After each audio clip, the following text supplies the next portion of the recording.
welcome to a very special edition of It's All Relative. I'm Josh, and today I'm joined by a special guest who's coming to talk money, investments, reasons why planning for the future at a young age can be so beneficial in the long run. Possibly by the end of this show, you, the listener, may be inspired and motivated to start down a new financial road that may help lead you to reaching your financial goals in life. So you guys already know what to do. Turn it up and let's get it rolling with an all-new episode right here on the It's All Relative podcast. I got to start today's show by giving a huge shout out to all the listeners, to everyone who supported me and the show. Thank you all so much to each person who's been a part of It's All Relative, whether you've been a guest on the show or had a hand in the behind-the-scene work. Much love to all of you. It's All Relative wouldn't be where it's at without you. So thank you for helping the show reach its 50th episode. Today's show may be a little of a learning experience for you, the listener. I know it definitely will be for me.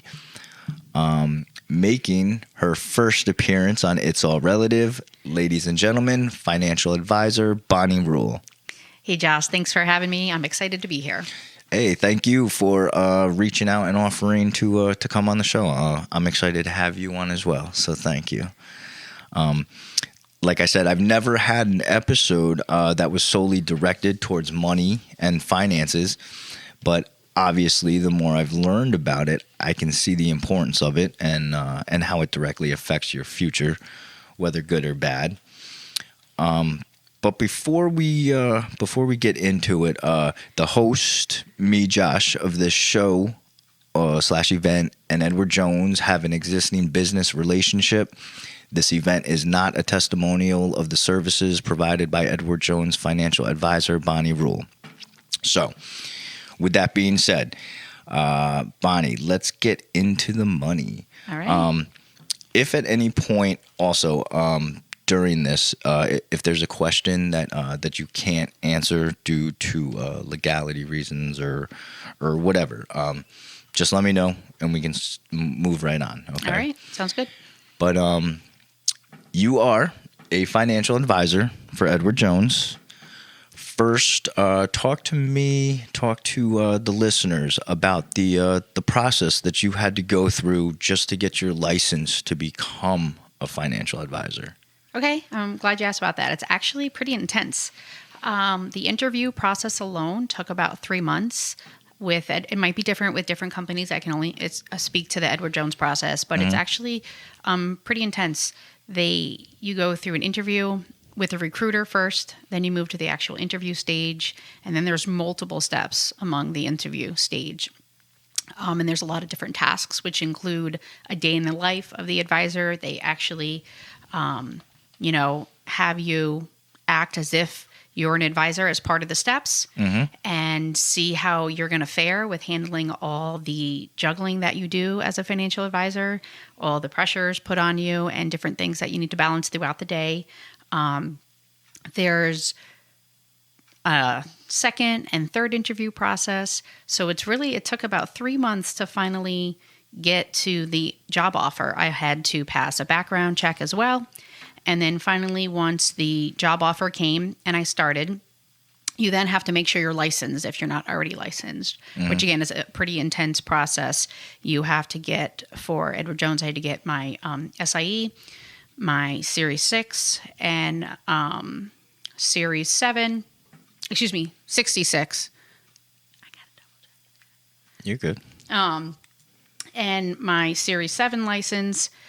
And that is pretty intense studying process. It was literally like 12 hours a day, 5 days a week, 6 days a week, preparing for these tests. And then once you pass the tests and you're licensed, there's also a life insurance license because there's actually investment products that are life insurance products. So that was the next step. And then you begin your training with the company and learning about the company and their products and the processes, which was another 2-month process. So all in all, by the time was said and done, it was about 4.5 months before my hire date and actually going into the office. It's heavy. Yeah. That's a long time. Yeah. And then 3 months of interview prior to that. Now, talk to me if you can about you. You mentioned the experience of having to go through, some of those some of the day-to-day tasks. The day in the life. Yeah. Can you expand a little on, Sure. your experience with that? A good one, bad one? So it's just, our client is always the forefront of everything we do. Mm-hmm. So, keeping up on any email communications back and forth between clients, back and forth between our home office, which consists of our compliance team because we are a regulated industry. So we always making sure everything we're doing is up and up with compliance, which is why you had to read that little disclaimer in the beginning. Right. As you're going to learn a little bit down the line, as the discussion gets further down, we have a obligation to our clients. And when we sit down and set with them, we set up parameters and making sure. So part of the day-to-day is checking in on our clients' investments and their portfolios, making sure that it's doing what it's supposed to be doing, reaching out to them if it's not, setting up reviews, making phone calls, reaching out to new clients. We do a lot of training. There's actually a lot of ongoing training on a weekly, monthly basis, whether it's within the Edward Jones parameters itself or meeting with product partners. So different investment groups, insurance groups, just to learn about the different products they have, how it's performing, why they're recommending it. So there's definitely a lot of ongoing training that we balance with making sure we're taking care of our clients, keeping up with compliance, as well as getting out there and meeting new people that we can assist and help as well. Nice. Let me ask you then, what made you decide that this is what you wanted or were going to pursue? All right. A lot of people ask me that. So I honestly, at the point I started interviewing with Edward Jones, I just knew I wasn't happy where I was at and I needed a change. Mm-hmm. And I previously had done sales for a very long time, for almost 20 years. And I had done direct sales, which was working one-on-one with people. It means you don't have a storefront. It's a little bit different. And I really enjoyed working with people on a regular basis. It was different. It was fun. It was interactive. And I'm a people person.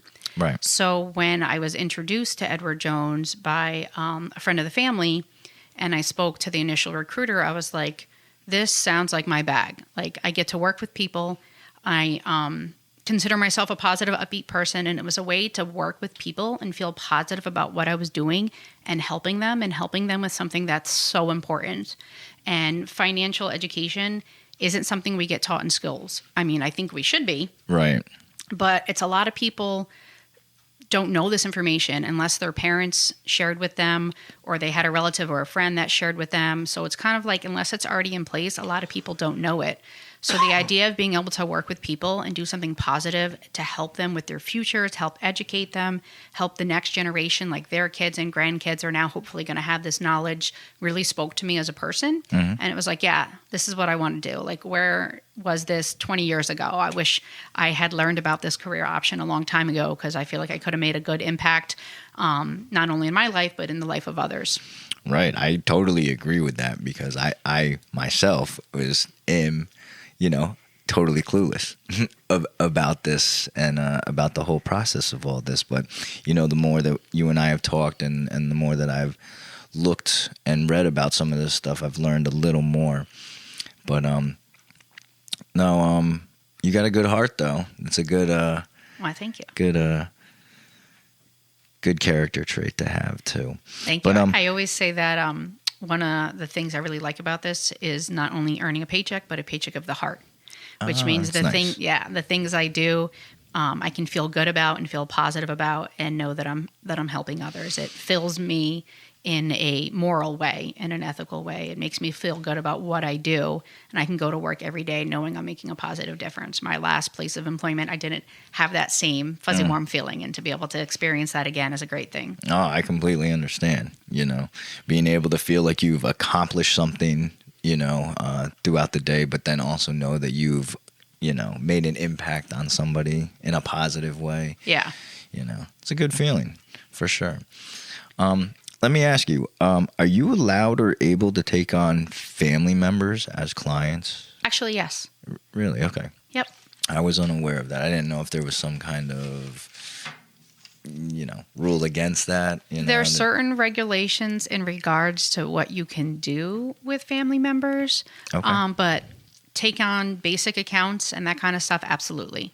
It just comes down to, there's just like certain nuances. But in general, I do have family members that are clients, and that, I help them with their accounts and, setting up their strategies. And we work together. So when it comes to family, there's just kind of like small nuances that we kind of have to follow. Okay, right on. Since becoming a financial advisor, if you can think of one, what's one thing that you've learned about yourself? Oh, that's a really good question. That I didn't listen to my mother when I should have. So my mom, when I was in my early 20s, tried to explain to me the importance of looking to the future. I was probably 20, 21, and she was like, Bonnie, you need to start like thinking about retirement now. Even if you put like $25 a week aside, $25 a month, like do it now. You're going to thank me later. And being young and thinking I knew everything, I was like, Mom, I just graduated high school a couple years ago. Like, you want me to think about retirement? You're crazy. Right. And, this really nailed it. That, wow, like she knew what she was talking about and she tried to teach me and I just didn't want to listen. I didn't want to hear it. I didn't think I needed to. And being, I'm going to be 45 this summer and I'm kicking myself because I could have been so much farther along and more financially secure and had a retirement that checked all the boxes. And I didn't listen to her. And not that it's still not possible now to work towards that, but it would have been a lot easier and I would have been a lot farther along and it would have been a different picture had I started doing something at a younger age. And it just made me go like, wow, I really wish I would have listened to my mother. Like it just really nailed that into my head. I still remember the conversation she had with me and I just blew her off. Right. Yeah. Which is a natural, I think, kind of thing at that age, Absolutely. too. I think we've all been there. And I'm sure that the majority of the people who may be listening to, they probably at one time or another have been, were told that in their lifetime and kind of shrugged it off as well. You know what I'm saying? So I had to have that little mom, you told me so conversation. Right. Which I'm sure she was happy about. Oh, yeah. All right, let me ask you, what's one of the biggest challenges that you've faced so far being a financial advisor? Speaking to people that have not used a financial advisor or aren't planning yet, and being able to express the importance of it and having them accept it and understand it. That shrug off we just talked about, even people our age, a lot of people don't, they think if they have a 401k at work that they're set or, they'll be fine with whatever it is they have. So having people understand that what I'm telling you is really important and it's not just for myself. Obviously, I make a paycheck, I do a job, I get paid for what I do, right. But I truly have your best interest in mind. Like there are some people I've tried to express the importance of this and they think it's just a sales pitch or they think that they just don't need that information or they've got it all set. So that has been, I would say, the biggest struggle is for people who aren't already having this mentality that maybe this is something I need to look at, getting them to understand that even if you don't want my services for yourself, these are things you should start looking at. And this is a positive piece of advice I'm trying to share with you. So there's been that kind of pushback like, oh, I'm just sad. I don't need anything. I don't, no, thank you. So I'd say that's my biggest struggle is getting people to see the seriousness and importance of this type of conversation. Why do you think that it's so common that that people? I don't know. I mean, I guess they don't. They're not maybe as concerned about their future as they should be. Why? Well, I think with the younger people, like out of college, out of high school, early 20s. From at least speaking for myself, retirement seems so far away. I was like, I have plenty of time. I don't need to think about this. I'm young. I'm having fun. It just wasn't something that I thought I needed. And I thought as long as I got a job and I got a 401k, I was fine. Because in the previous generations, times were different. Right. The economy was different. People could work one-parent households and have a 401k. A lot of companies offered pensions, and they were okay.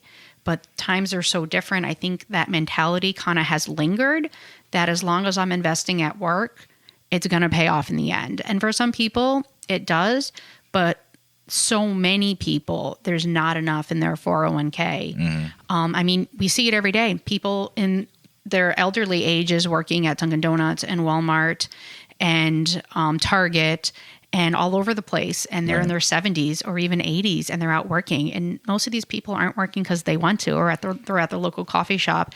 It's because they have to, because they didn't save enough. So, but they don't realize it till it's too late. So I just think everyone kind of has that. I shouldn't say everyone. I think there are a lot of people that have that mentality that as long as I'm investing at work, plus I think retirement just seems so far away. They think they have time to worry about it later. And then next thing you know, like you're 40 years old, maybe married with kids or maybe not. But either way, like life's just happened, work's happened, and you turn around and you're like, whoa, I want to retire in like 20 years. How do I do that and actually be able to stop working? And that's when I think for a lot of people, it kind of clicks. Whereas if they had maybe clicked a little bit earlier, it'd be a little bit easier. Right.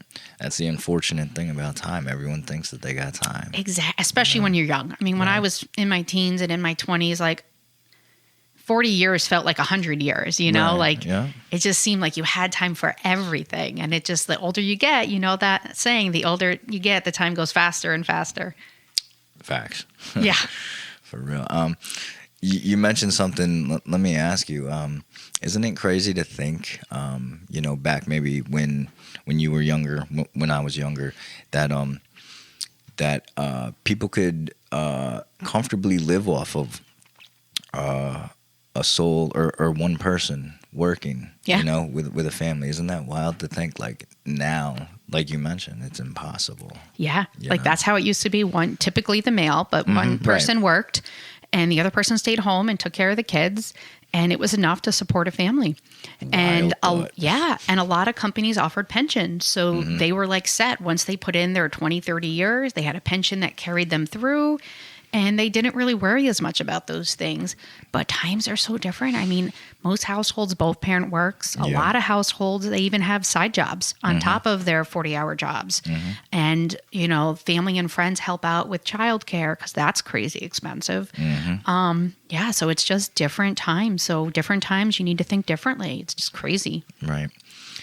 Now, are you able to comment or talk about your investment philosophy, whether you individually or Edward Jones as a whole? Absolutely. Okay. So at Edward Jones, we believe in long-term quality investments. We believe, which is kind of, we're going to get into depth more when we, you know, kind of head down that path in a little bit. But basically it's setting a strategy, thinking long-term goals, and then sticking to it. And if you yourself feel comfortable doing your own research, staying on top of things, that's great. Just you follow those same rules. You want to have a time horizon, which is like an end goal. Like if I want to retire in 20 years, I'm saving for a down payment for a house in 10 years or whatever it is. You want to get as detailed as you can. You want to have a plan and you want to stick to it. And then you want to regularly review that plan. Like I said, we'll kind of get into more of that later on.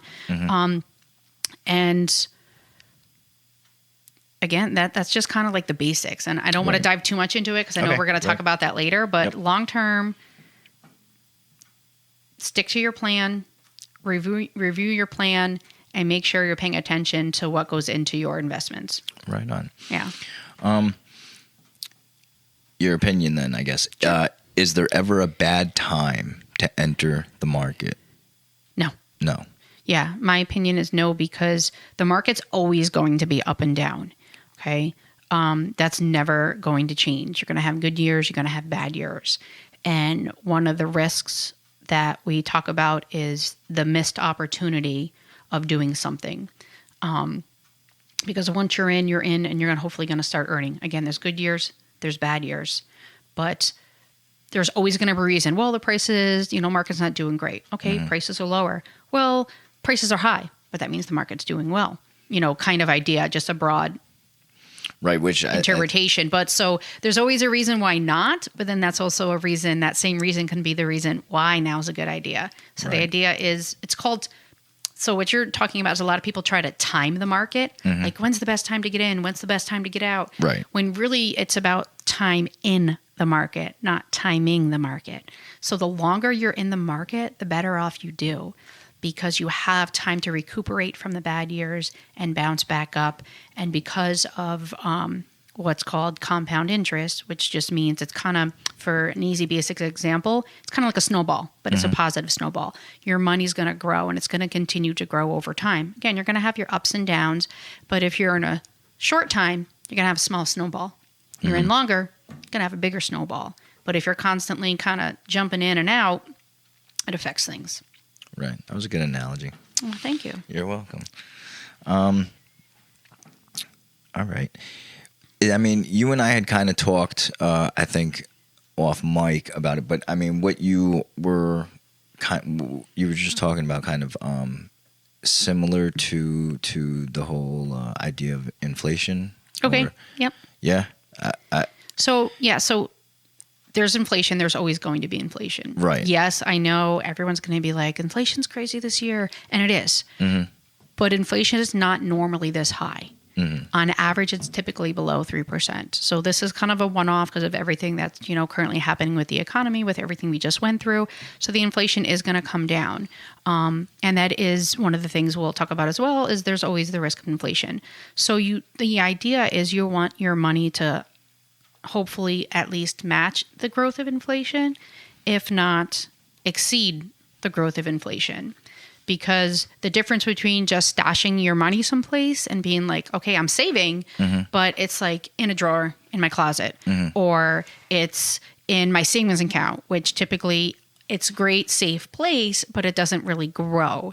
And that's the thing. You're still going to have $10,000 in 5 years if it's sitting in a drawer someplace, but that $10,000 is going to buy you less goods than it will, today. So today, for $10,000, for example's sake, you could go out and, I don't know, think of something that's 10 grand. I don't know. Yeah. But you get like your $100 is going to go out and get X amount of groceries. Right. But in 5 years from now, that $100 is probably going to get a lot less groceries than it would have today. So the same kind of thing. If you're not doing something to help grow your money and you just stick it under a mattress, you stick it in a drawer, you still have $10,000, but you're going to buy a lot less stuff with it. So by investing it, the idea is you're at the very least keeping up with inflation. But ideally, we want to grow your money so it exceeds inflation and you're getting additional money on top of the growth, if that kind of makes sense. Yeah, it does make sense. I guess you would need patience, right? Or the individual who's, investing all this money needs to have patience. Yeah, and that's where, and a lot of people do it on their own, and if they're comfortable and they're seeing the results and they can follow the kind of strategies, that's great. But that's part of the thing that we help with, is to remind you. So you really want to try and take the emotions out of investing, which is crazy because thinking about retirement or your kid's college or, whatever down payment you're saving for, like those are emotional decisions and they've got a lot of emotions behind them. So sometimes that can be a crazy concept to say, take the feelings out of it. But we tend to, as people react emotionally. And when there's changes, we go, oh, and we get scared and we want to U-turn it and change course. Yeah. But that's where someone like me is here to say, okay, I know it's a little scary right now listening to things going on, or, looking at your statement this month can be a little scary. But remember, we've got a long-term goal. We planned for this. We know there's going to be ups and downs. You need to stay the course because your long-term goal is how we're going to get there. If you pull out now, you're taking a big risk, you're not going to reach your goal. Or if you make big changes to the plan that you and I set and talked about and, decided why it was a good idea, you might now go off course and not reach that goal or take longer to reach that goal. So yeah, you're exactly right. You need to be patient and you need to try and not be emotional about those decisions, which from your point of view, from the client, that can be difficult. But from the advisor's point of view, we're able to look at it in a non-emotional way and say, yes, these are good, or no, let's make some tweaks and changes, but still steer you on the right course, without making too many decisions based on our emotions. Right. Which, you know, I didn't even think about, but it makes total sense because maybe I just couldn't think of a word to figure out what I was trying to say. But you hit it the nail on the head with the emotion tied up into the whole thing too, which I see. But so I mean, I guess you mentioned touched on goals and whatnot. So so what would you say? Someone who is completely green or clueless, you know, when it comes to investing their money. Would you say that you know one of the first steps before anything is the whole coming up with and setting goals? Absolutely. Okay. No matter what your age, because it's better to have a goal so you have like a target. You know, like when people go to, whether it's basketball and they're shooting for their hoop, or they shoot at a range, or they do archery, there's a target. They know something they're aiming for, so they know what they need to do to get there. Same thing with the end zone. Like your goal is the end zone. You know what you got to do to get yourself there. So you want to set a goal so you know exactly how much you need, when you need it, and what your goal is. Yes, everybody in general, or most people in general, want wealth. Like I know a lot of young people are like, well, I just want to make money. Okay, well, what do you want to do with that money? What's the goal of making that money? Is it to buy your dream house? Is it to buy a car? Is it for planning for retirement? Is it you have young kids and you don't want them to struggle like maybe you did? So when you attach it to a goal, it's a lot easier to plan a strategy around that goal. Like this is the purpose of that money, which can change. Plans change. It doesn't mean that plan is set in stone. It just means that this is our target, which is how you factor in so many different things to reaching it. You need to kind of know what you're aiming for. Right. But then you can always down the line go, you know what? I thought that's what I wanted, but now I want to switch, and this is really what I want that money to go towards. And then you plan, you know, you change up your strategy based on what your new goal is. And you can also have multiple goals. There are a lot of people that might have a retirement goal as well as a college goal or an emergency fund goal. Or I know someone in particular, her goal is a major 50th birthday bash. Like she wants to have a huge party. A lot of her friends are spread across the country and she wants to pull them in and she wants to be able to fund it. Sweet. And so she had some extra money and she's like, you know what? This is what I'm doing it for. This is, you know, the kids are set. I'm set. We're kind of good there. I want to use this little bit extra to try and reach that goal. So everyone's goal can be different. It doesn't have to be something as serious as retirement or college education. Hers is an amazing 50th birthday party. She wants to get all her girls together and just live it up. Good times. Yeah. All right. Now, let me ask you this question. I do want to say I apologize if I'm mispronouncing it. I am almost 100% that I am mispronouncing it. But can you explain to me, to the listeners, or expand on what fiduciary means? Oh, fiduciary. Okay, yes. Okay. Yeah.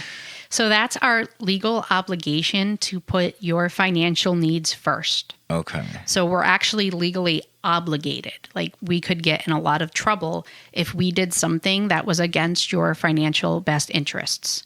Gotcha. So I can't do something because, it's going to make me a commission if it doesn't work for you and your goals and your financial situation. So we're legally held accountable for the things that we do to make sure that what we're doing is in your best financial interest at all times.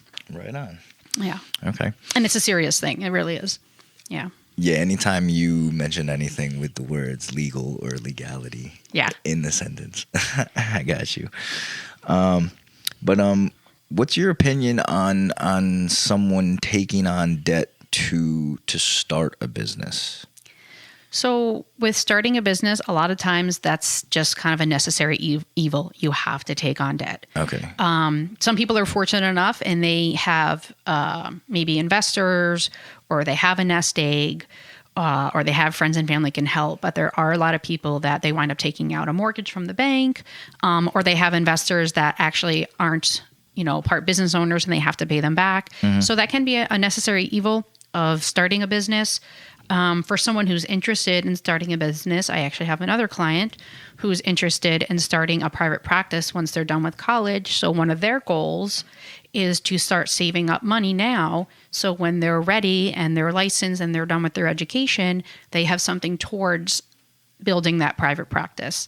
So that is something you can start saving towards. But a lot of people, unfortunately, with small businesses do wind up having to take on some debt to get started. Okay. Last question for you. Sure. You, Bonnie Rule. Okay. As a financial advisor, are you currently open for new clients? I am. I'm glad you asked that. Absolutely.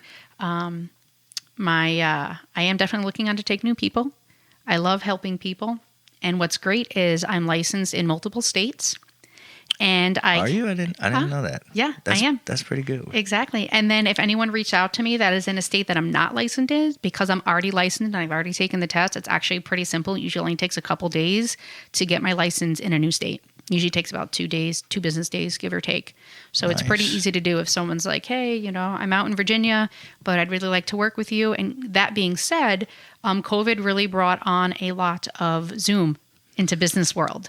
So we don't need to meet in person. We can do it over the phone. I actually have clients in Florida and South Carolina already that I work with through Zoom. We just meet, or we do it over the phone if you're not a Zoom person. Some people don't like that. So you don't have to be local to us for me to be able to work with you. That's cool. Yeah. Is that is that normal for most financial advisors? Okay. Yeah, many financial advisors hold multiple licenses, across many states. Okay. Especially because you have clients that move.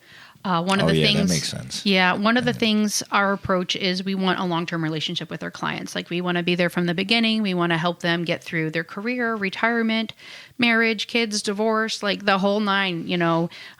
So comes with that, a lot of people move. Yeah. Especially nowadays, you have people when they get older, they go down to Florida from New York. Mm-hmm. Maybe your job takes you to Arizona, whatever it happens to be. A lot of people move, don't stay in the area. So this allows us to continue to serve you and work with you no matter where you are in the country. And then also a lot of times, like maybe they have a family member and they're like, so-and-so really helped me out. This is my brother. He could use your help, but he's all the way down in Georgia. Can you work with him? Mm-hmm. It allows us to help in that way as well. That makes sense. Yeah. All right. Let's take a quick break. All right. And when we come back, we'll continue to hear from Bonnie as she breaks down the 10 quote unquote rules of the road when it comes to investing. So make sure you come back with us right here on the It's All Relative podcast. Boom in the game now, shit's the same now. Explode next mode, I'm the same how. Don't say you know me, just say you did. When you see me sliding off to another crib. Boom in the game now, I'm the same how. The rap game will never be the same now. Don't say you know me, just say you did. When you hear YO, say that's that shit.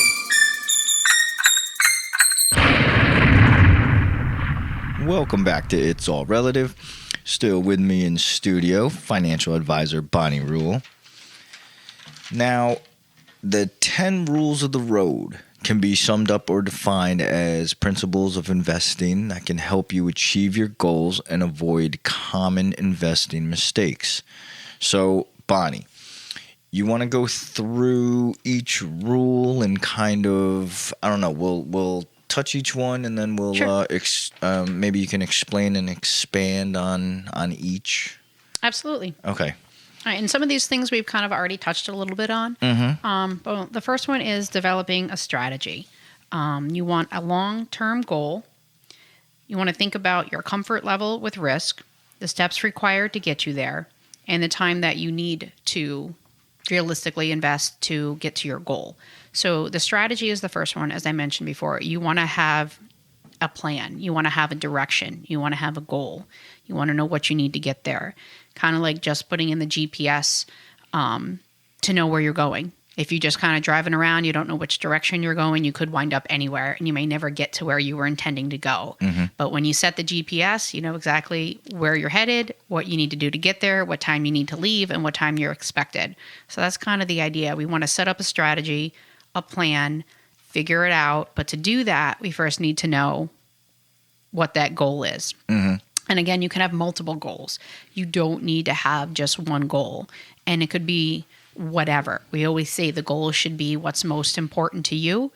And then once you explain, especially if you're working with a financial advisor, you explain like, hey, these are the goals I have. These are the ideas that I want to do with my money. Sometimes it may be hard to prioritize like what should go first. And a financial advisor can kind of help you with that as well. Okay. Someone wanting or setting a goal of becoming a millionaire, is that really realistic? It depends on how much you're starting with. Okay. So that's a very good question, and we'll kind of touch on that a little bit more when we talk about our next subject, which is risk. But it's unrealistic for people to think that they're gonna put a little bit of money in and they're gonna make all this tons of money. So being honest with yourself and having a financial advisor who's going to have that honest conversation with you is really important. So we usually say just having a goal of I want to be a millionaire typically isn't the best way to start. So we want to say, okay, if you want to be a millionaire, what does that mean to you? Does that mean having a 3,000 square foot house? Does that mean having a certain type of car? Like, what is it that $1 million you want it to pay for you? And then we break it down. So sometimes when a client's goal is very big and broad like that, we want to break it down, because the more narrow and defined you can make your goals, the better you're going to be at planning a strategy for it and sticking to it, and then hopefully getting there. So if it's buying a big house and maybe having a boat or maybe having a car, we'll go, okay, let's set those as each individual strategies. Which one is a priority for you to have first? How much are you looking to spend on that? Then let's sit down and set a strategy for that. And then sometimes as being a financial advisor, we have to have that difficult conversation and say, okay, your goal of starting here and getting here by this time is a little unrealistic. Let's look at the parameters and let's maybe back it down. But then as we review every year and we keep in touch with each other and stay on top of your plan, we might realize we're farther along, or you might be in a different position now, given your career, your stage in life, to put more money towards that goal to put you closer to it. But we take those big, broad goals and break them down into smaller chunks. Okay. So we've got the strategy. Yep. Now, talk to us about number 2, the understanding risk. Okay, yes. So there is always risk involved when you're investing. Anyone who tells you there's zero risk is not being honest. There's always a risk. And risk is very closely related to reward. So if, again, I've had people come to me and they're like, I've got this amount of money, that same kind of question. And they're like, I want to see it grow to this within 3 years. But I don't want to be too risky. Like I need to make sure that my money's protected. Well, the more conservative you want to be, the more protected you want to be, the lower return rate you're more than likely going to get. To get a higher return rate, you need to be involved in investments that have a little bit of a higher risk. That's the reason why typically they, not in all instances, but in most instances, the reason why they pay better is because they're riskier. So they need to make it attractive for someone to invest with them because it's a high risk investment. So there's kind of that risk reward balance. There's all different type of risks. There's not just risks in the market. We talked earlier about inflation risk. That's considered a risk. Is your money growing to match inflation or growing higher than inflation, or is it staying stagnant? So there's that risk. There's the economic risk. Has your job changed? Did you lose a job? Have your financial obligations increased? There's the risk of not investing. As we said, like, are you not doing anything with it? Or is it in something like a savings account that you could potentially be earning 3-4 times growth, because typically savings account, you earn less than 1%. So there's the missed opportunity risk. There's different type of risks that you need to think about when you're sitting down and talking about your plan and your strategy. And then there's also your comfort in the market. So how comfortable are you with your money in the market? If we talked about how the market swings and changes, if you see big swings, is that going to pull that emotional cord and make you very uncomfortable? And you're going to be like, nope, this isn't for me. So then we need to talk about, okay, so this is the strategy we need to plan based on the fact that those bigger risks make you uncomfortable, so your risk is a little bit less. Or you're like, you know what, I'm okay with those big swings. I'm a little bit younger. I know I've got plenty of time to bounce back. I want that higher rate of return. We know we can play a little bit higher in the risk pool and then work on that. Then there's also reestablishing those risks as your goals change, as your age change, as you get closer to those goals, and then your financial and family obligations. So a lot of times as a client gets closer to their goals, we're going to back down that risk level. Because if you're almost at your goal, you don't want to put too much of that principal, your money in the bank, or, not in the bank, but in your investments at risk. You want to kind of start getting a little bit more conservative so it's still growing, but more of it is in a less risky. So this way, if there are changes in the market, it's not exactly going to make as big of a dent as if you were in something more risky. So you're more than likely to still reach your goal if there's big changes. So we kind of adjust that the closer you get, and as, again, things change. Okay. All right, let's move on to rule number 3. Diversify for a solid foundation. Yep. So that basically means like spreading things out. The old saying, you don't want to put all your eggs in the same basket. So having a mix of stocks, bonds, having a mix of maybe something in tech, something in one of the other industries. It's kind of just like maybe the medical industry, just kind of mixing things up. And the idea behind that is different things react differently to changes in the market. So if you have all of your stuff in stocks and the stocks are being highly affected by what's going in the market right now, you're more likely to hit across the board.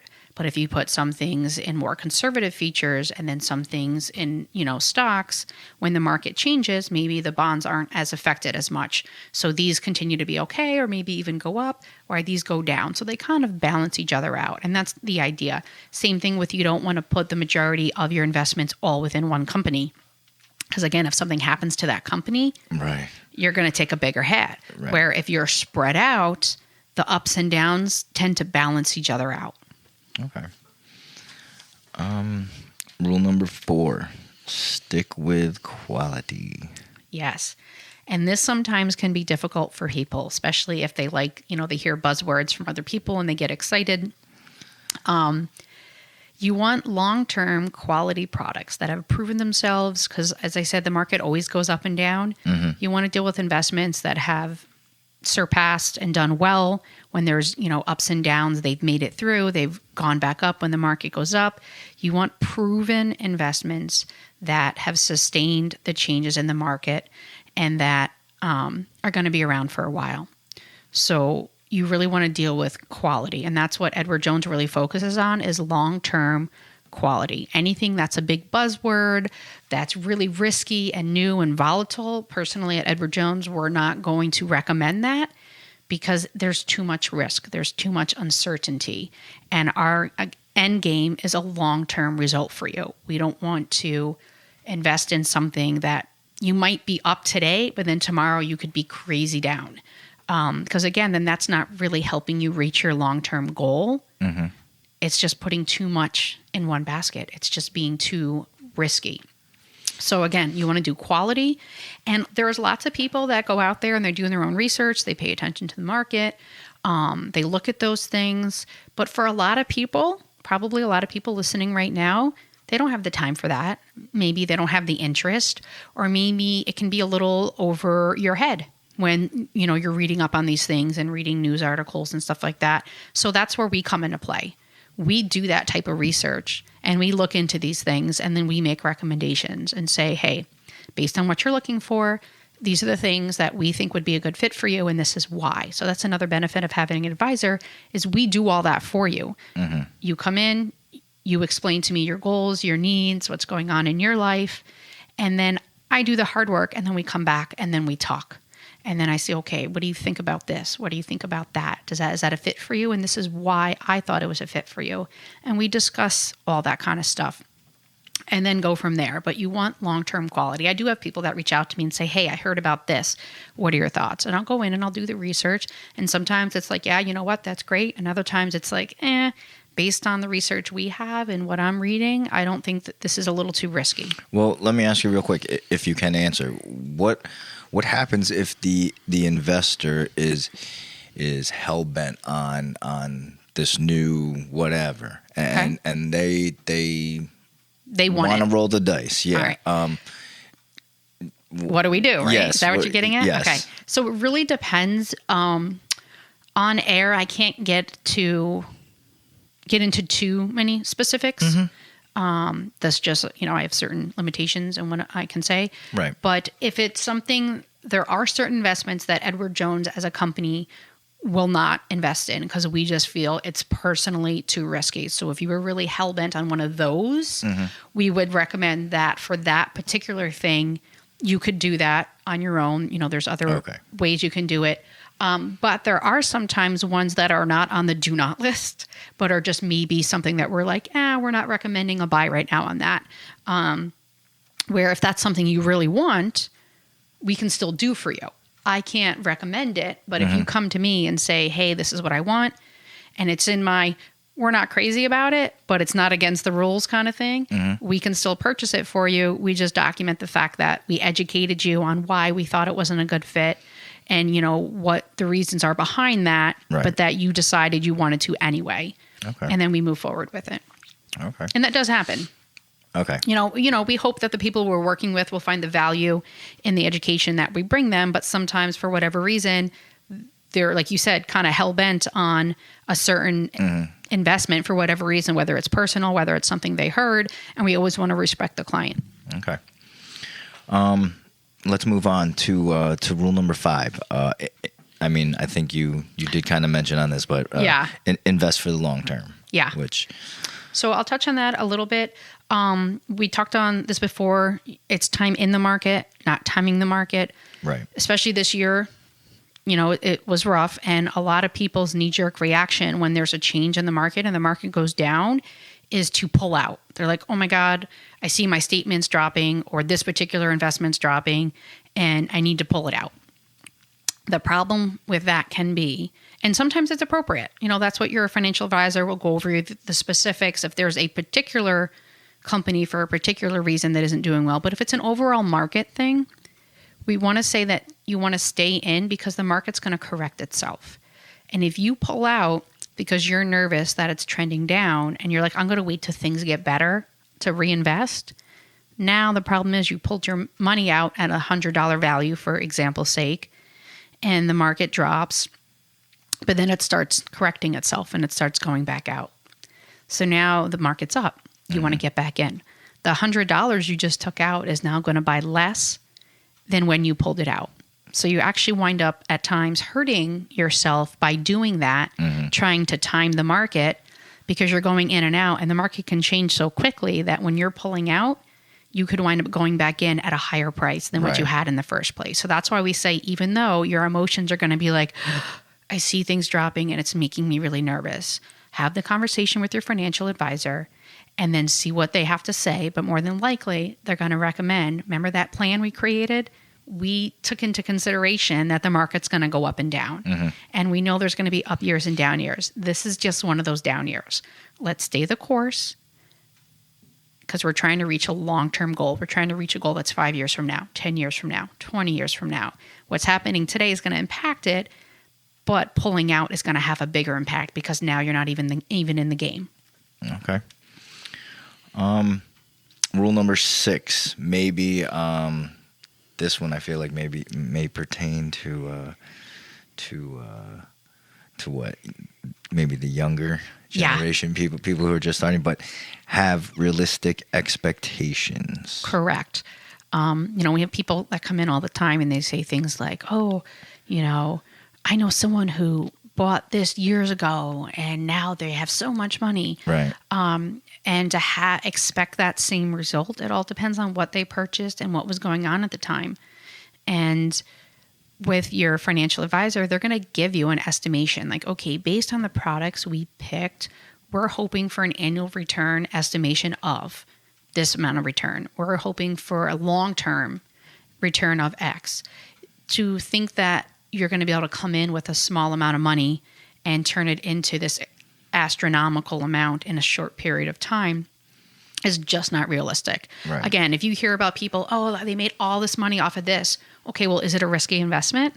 Did they also luck out and maybe made all that money before everyone else lost everything? Because a lot of times, if you're talking about like someone made a lot of money fast, it's a really risky investment. And if they say it's too good to be true, it usually is. And that means it could easily drop as much as it goes up. So, you kind of have to have realistic expectations. If you're going to want to try and do something risky, you got to know there's a chance you could lose it. So that's why there's that balance between risk and return, Right. between more risky stuff, more conservative stuff, and then having the honest conversations with your advisor. This is my goal. This is what I want to get. How risky is it? Or, how am I likely to get there? And then being open to when they say, that's not realistic. Maybe we can make some tweaks and some changes, maybe push it off by 2 years or increase this or do this instead. Being open to listening to their ideas is very beneficial to giving you a realistic expectation on what you can do. Right. So to the investor, it's not personal, right? Exactly. It's nothing to do with you. It's a numbers game. When I'm Right. looking at these numbers and what these investments can do, if you were coming in asking this, or the person after you came in and asked the same question, I'd be giving them, the same type of answers if they had the same financial situation going on. It's Right. really a numbers, black and white kind of scenario when we're looking at what potential return is. It has nothing to do with the individual as a person. It's just what amounts are they investing? What's the goal? And when are they trying to reach it? And let's do the math behind it. Okay. Rule number 7, maintain your balance. What is, you want to expand on that a little? Sure. So as we talked about, there's a lot of things that go into your strategy. The time horizon, again, when you're looking to reach that goal, and your comfort with risk. So when we come up with your plan, there's that balance between more risky investments, more conservative investments, and maintaining your balance means making sure that stays where it needs to be at. So investments rise and fall. So let's say you're putting 60% in more equity investments and 40% in more conservative investments, but the values of those investments change over time. So now if what was in equity investments maybe gained enough where it's kind of reaching more like 70% of the total value of your investments, we're going to realign that because now your risk level has increased more than something you've told us you're comfortable with, or you personally know that you're not comfortable with. Same thing with if maybe your equity has gotten too low and your conservative has gotten too high, then we know it's probably not going to get the return rate you're looking for. So we're going to want to adjust that. So rebalancing means staying on top of it, making sure we're looking back, doing our checks, doing our reviews. And then if we see adjustments that need to be made to make sure we're going to be able to work towards reaching your goal and stay within the risk level that you're comfortable with, then we kind of need to balance that out, making sure things are in place. Okay. Rule number 8, prepare for the unexpected. Yeah. So this is a conversation that not everybody's comfortable having, but one that everyone should have. So a lot of people, especially when you're younger, live paycheck to paycheck. They go out, they have fun, they're doing their thing, or maybe they have a young family and they're paycheck to paycheck, trying to make ends meet. It happens. One of the things preparing for the unexpected that you want to look at is a emergency fund. So typically we say 3 to 6 months worth of, depending on your situation, either your bills or your salary, which again, an advisor would kind of sit down and narrow that down for you. So most people say, okay, what is your necessary spending? How much is that a month? Okay, so let's take that. It's $1,000, easy number. So for 3 months of that, you would want to try and put $3,000 aside for an emergency. 6 months, it would be $6,000. Right. Yeah, most people 3 months is good, but the idea it's going to pay for something like the refrigerator goes, or your car's having problems, or whatever it is, something that was unexpected that now you need to spend. And having that emergency fund allows you to hopefully not rack up credit card debt that you're going to have to pay down. It also helps you not have to pull from maybe some of your investments to pay for it.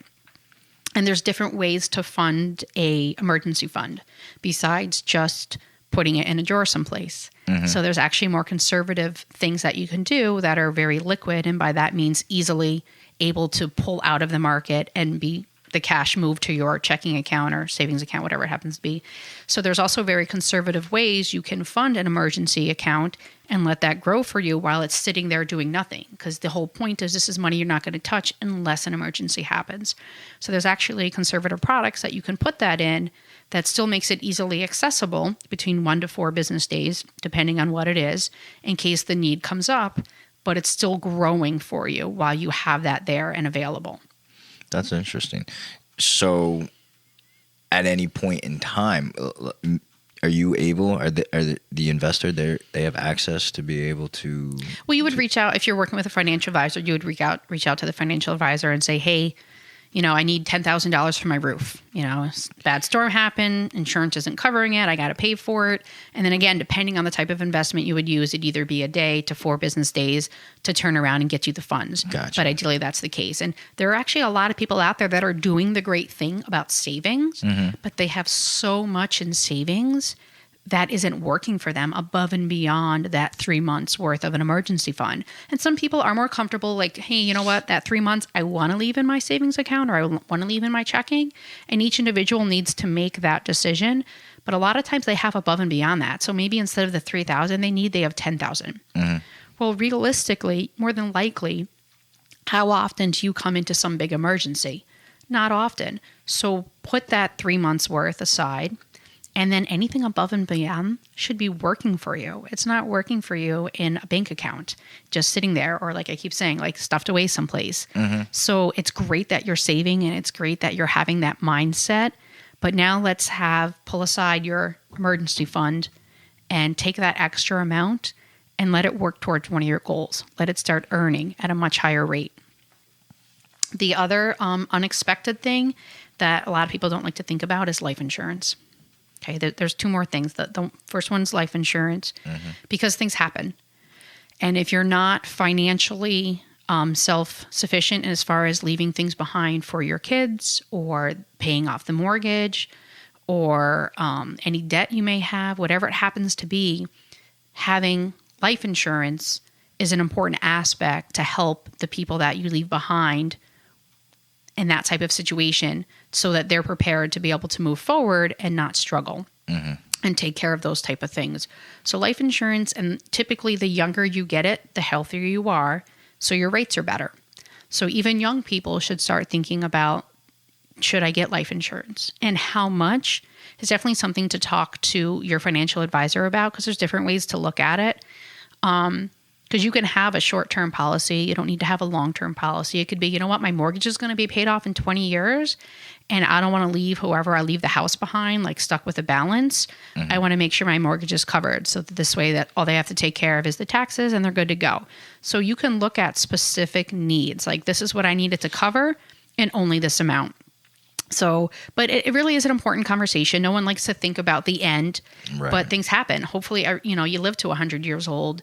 But accidents happen, health things happen, and it's better to be prepared for yourself. And if you happen to have family, to make sure that they're covered. Right. Okay. And then the last thing kind of ties into that. It's estate planning. So I always recommend, whether you have a family or not, having a will in place, speaking to a lawyer. Those are things you would talk to a lawyer about. But have an estate plan which can establish what you have, who it's being left to, and there's certain, again, this is, I don't want to go too much because I'm not a lawyer, so I don't have a law degree. Right. But you want to talk to a lawyer because there's also certain ways where they can set it up to be beneficial to you for tax purposes. So an accountant and a lawyer can help you with that. But if you have your house, a second house, a boat, you have a collection of something, you have money in the bank, whatever it is, having an estate set up with a lawyer that maps out exactly what you want all those things to do, especially your financial things, because it can get messy after you're gone and you're not there to be like, hey, this is what I wanted done and this is how I wanted it done. So by having an estate plan in place, it kind of takes care of that burden and it's laid out for you. And then we work with those lawyers So we don't set that up. That's something we recommend you do with a law professional. But we work with them and say, this is what they have in place. This is what we need to do. And if there's any suggestions that the lawyer has to better protect your assets, we talk to them as well and take that into consideration. So we do work as a team. Same thing with accountants. We'll work with your accountant. If they're looking at your situation and they're like, okay, there's tax benefits you could be taking advantage of with your investments. We'll sit down on those conversations, whether they come into our office or we go into their office. We'll sit down with you and your tax professionals to say, how's the best way to plan for you? And you can take advantage of the most, tax breaks possible because, again, they're the experts, not us. Right. So we kind of work with all of the professionals as a team to help best plan for you. Okay. Rule number 9, focus on what you can control. All right. And again, that goes to the emotions. So we can't control the market. The best thing that you can do is control what you can, which is your strategy, your plan. Are you sticking to it? And then what else are you doing that you can do to get to your goal? So if you have opportunities to revisit it, you have opportunities to add to it, you have opportunities to get more specific, but basically recognizing this is why I'm doing it. I can't control the outside world. I can only control what I do. Am I staying on top of it? Am I meeting with my advisor at least once a year? Am I being honest with my advisor about any changes with my goal or my economic status, with, job changes? What am I doing to making sure that that strategy is still in place, knowing that the outside world I can't do anything about? Mm-hmm. Is it normal to see many changes in I don't know if you can answer that question actually. In the market or in your can we use me for an Sure. example? So like in let's say in my portfolio, right? Okay. Would it be it's almost you as the advisor. It's almost a good thing, right, or a positive thing to see many different changes or different. You mean like goals, moving things around, different investments? Yeah. Okay, so Is that- different goals is definitely. So as you said, things are going to change. Right. So where you are in your life now, it's going to be different 5 years from now, Right. 10 years from now.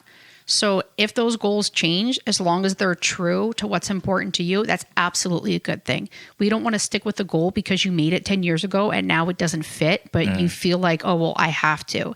If that goal no longer fits, knowing that you can be honest and open with your advisor and be like, I know we've been planning this for 5 years, but I don't want to retire at 65 anymore. I want to retire at 70, or I want to retire at 60, or retirement looks different to me.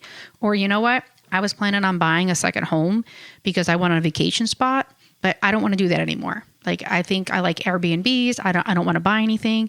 So the fact that your changes happen is expected. Okay. And when you're working with an advisor, you don't feel comfortable discussing those changes, then it's probably not the advisor for you. It really is a personal relationship, and you want to make sure you work with someone that you can feel comfortable talking to, that you can feel comfortable asking questions, and that you understand when they're explaining things to you, or you feel comfortable asking when you don't. Because if you're in a position and you're not comfortable telling them, hey, I just, lost my job, or hey, I now have child support I have to pay, or you know what, I just came into this money and I need to do something with it. It could be on the positive end too. If you don't feel comfortable sharing with them the changes in your life that might affect those goals, they're not able to best advise for you. And then they can't completely put your best interests, to heart if they don't know everything going on. Right. Takes a Yeah, lot so of that's trust. a good question. Yeah, it takes a lot of trust. Yeah. Faith, both ends. Absolutely. But all right, well, let's move on to the final rule. Rule number 10: review your strategy regularly. Yes, because as we said, things change. So that's where that kind of plays into. So we recommend at least an annual review. Some people have questions in between. Some people, depending on their circumstances, want to review things earlier, which is totally okay. But at the very least, you want to sit back and go over the year and say, do I like how my portfolio performed? If not, why? Are there changes that should be made, or is it just overall things we couldn't control and we need to stay the course? Have there been changes in my goals? Have there been changes in my finances that we need to take into considerations? Has my comfort level with risk changed? Maybe before I was a higher risk person and now I want to be more conservative, or vice versa. Maybe because I was new, I started off really conservative, but now that I understand things a little bit more, I want to bump that up. Right. So an annual review is really important, and you want to always touch on your comfort with risk. Has your timeline changed? Has your circumstances changed? And the reason for your goal, is it still the same? And those are the components of creating your strategy. So once we discuss those, then we can look at the strategy and say, does that strategy still make sense based on those things, or do we need to change it? Because if we just leave the same plan in place, but it doesn't fit anymore, it's not going to get you to where you want to be at. Right. Yeah. So that's why it's important to always look back and be like, do we like what's going on? So you're comfortable with the year time? You think that's an efficient minimum amount of time? Yeah, I would definitely say once a year is good. But if your circumstances change before your annual review, you definitely want to reach out to your advisor and be like, hey, I've had these changes go on. I think it's kind of important that I at least make you aware. And then a lot of times, a lot of questions can be answered over the phone. Mm-hmm. You don't always have to come in person. So I know a lot of people don't have a lot of time. Right. So the idea of going, oh, well, this happened and now you want me to come in the office? Not necessarily. A lot of times it can be a phone call. Mm-hmm. Hey, I just want to keep in touch, or even an email. Hey, I just want to let you know this happened. Do you think there's going to be an impact? Do we need to, talk? So you can just even reach out, but at the very least a year. Mm-hmm. But again, if things come up, always feel comfortable reaching out to your advisor. Right. So it doesn't hurt. Exactly. Okay. Yeah. Well, that was a lot of great points. Thank you. You explained those 10 rules very, very well. Thank you. I appreciate it. Absolutely. But let me ask you real quick. Your opinion, then, I guess, definitely your opinion. Out of these 10 rules, which do you think is the most important, and why? Oh, that's a good one. That's a hard one. Can I pick two? Absolutely. All right. So I'm going to say a strategy and expectations. Okay. You need to have a strategy, because without a strategy, you're just kind of wandering around, lost. You don't have a direction you're going in. So that strategy, but then your expectations of the strategy have to be realistic, because even if you have a goal and you've set the strategy up, if you have unrealistic expectations, you're not going to, it's not going to perform like you want it to. Okay. Words of wisdom. Yeah. All right. Well, we're going to be wrapping it up soon, but Bonnie, thanks again for agreeing to come on. It's All Relative. I greatly appreciate it. I appreciate the opportunity. It's been fun. Absolutely. I know that we had talked about this earlier, but I'm just going to throw it out there. Anyone or anything that you want to plug or shout out, or do you want to possibly list any of your social media accounts or any contact info in case any listeners or anyone out there wants to get in touch with you or has questions for you? Absolutely. Unfortunately, I can't plug anything. Like I said, there's certain restrictions we have. But if anyone has any questions they have, just kind of want to get some information, maybe want to talk to me, you can absolutely reach out. If you go to the Edward Jones website, you can look up Bonnie Rule. It's BonnieRule. You'll see my profile. You can also email me at bonnie.rule@edwardjones.com. So either of those places will get you to me. Be happy to answer any questions you have. It doesn't make you committed to anything. It's just a chance for it to talk and see if I can help you out.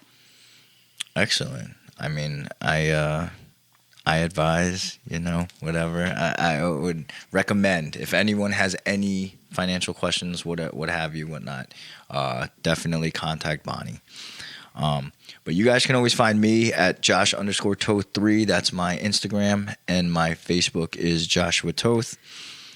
Big shout out to Stellar Sound and Media and the show's editor, Jackson Wallace. Quick reminder, if you've enjoyed what you've heard today, please subscribe to the show. That way you'll never miss an episode when they drop. And you can subscribe or follow It's All Relative on Apple Podcasts, Spotify, Anchor, YouTube, and Google. If you're using Apple to listen to the show, please leave a review and a rating. That is one of the most direct ways to help the show. So please leave those reviews, leave those ratings. I appreciate all the fan interactions come from the first 50 episodes. So now let's go after another 50. But all right, that's a wrap. Bonnie, thanks again. All right, everyone, stay safe, stay kind, stay proud and powerful, and we'll see everyone soon. Peace.